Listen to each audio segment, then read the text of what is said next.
This morning, the race between Lauren Boebert and Adam Frisch is getting even tighter. Frisch is holding on to a lead of just 64 votes in District 3, and the results from 99% of the precincts are in. 9 News reporter John Glasgow is at the State House this morning. And John, do we have a sense of how much longer this might take? It is really unclear at this point, Corey, because when the race is this close, it's likely going to go to a recount anyways. So this district is typically Republican. At least it was when Lauren Boebert won the last time.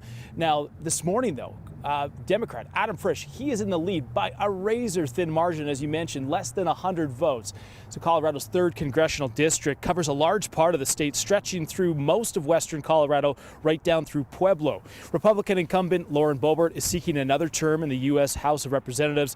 She made a name for herself nationally, attacking inflation, crime, and border policy under President Joe Biden's watch. Now, Frisch, he's a former Aspen city councilman who's not expected to give Boebert such a challenge, although he has. Charles Ashby, he's a political reporter at the Grand Junction Daily Sentinel. He says that he's surprised that the race has come down this close. She's got her supporters, and a lot of people love her because she is that way, and that's kind of what they want. But there's a large number of Republican voters and unaffiliated voters who, feel that she's somewhat of an embarrassment. Some of the things that she's done, some of the things that she said. So both candidates and a lot of people across the state are watching every vote as they come in. 99% of the precincts are reporting, so this one's going to come right down to the wire. And as we mentioned, it likely will be some time before we have a declared winner, as this is potentially and most likely going to go to a recount.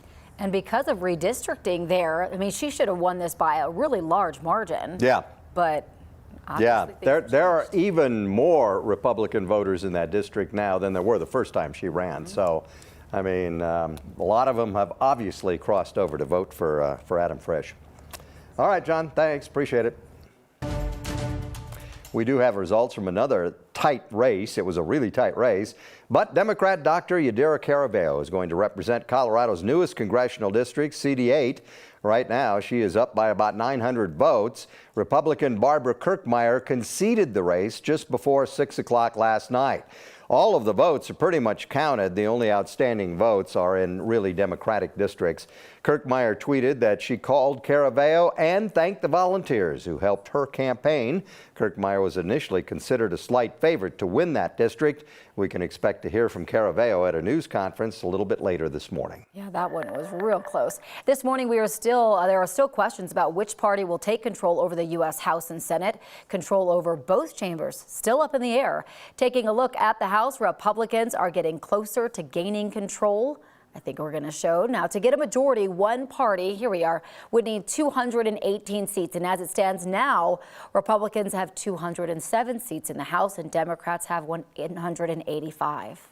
And control of the U.S. Senate is also up in the air. It's hinging on a couple of tight races.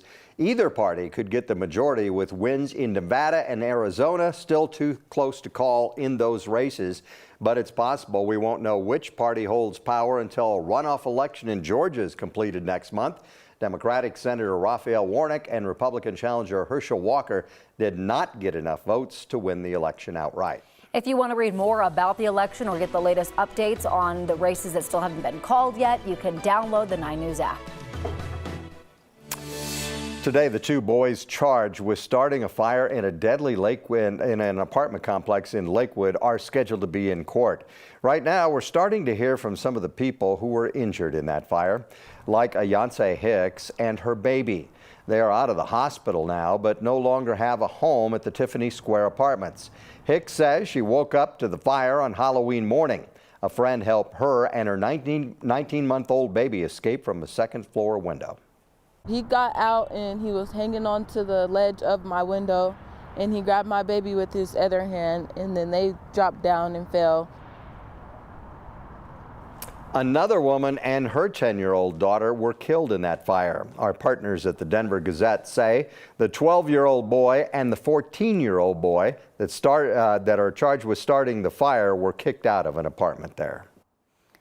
Right now, RSV is pushing pediatric hospitals to their limits. They're calling in extra help, setting up triage tents, and starting up a transfer system just in case they need it. 9 News reporter Jennifer Meckles has more on how hospitals are responding.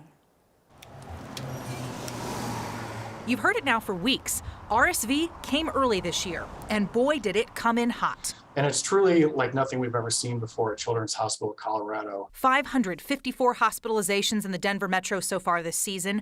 95% of those are kids, little kids, 5 and younger. And available ICU beds hover in the low single digits. The Associate Chief Medical Officer at Children's Hospital Colorado says their emergency department has 30% more patients than even the busiest days of previous respiratory seasons. And they're using a triage tent outside the ED. Put it up about 2 weeks ago and have been using it at times to take care of lower acuity patients who we can safely move out of the emergency department when the emergency department is full, which is happening much more frequently. Children's is also bringing in traveling nurses and extra respiratory therapists, rescheduling some non-urgent surgeries, and talking with partner hospitals about patient transfer options if they should need it. We are preparing for weeks to months of capacity challenges in our inpatient units and emergency departments because even when, and it will, RSV will start going down at some point in the near future. Flu is right behind it. RSV isn't new, but this season is not a normal one. So what's going on?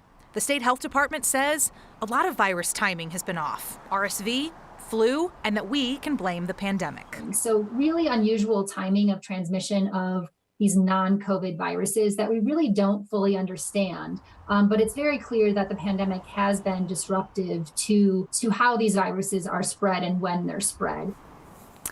Doctors say their biggest advice is what you've heard a lot before: wash your hands, stay home if you're sick. And Dr. Carney adds you might want to reconsider taking your kids to big events or crowded places.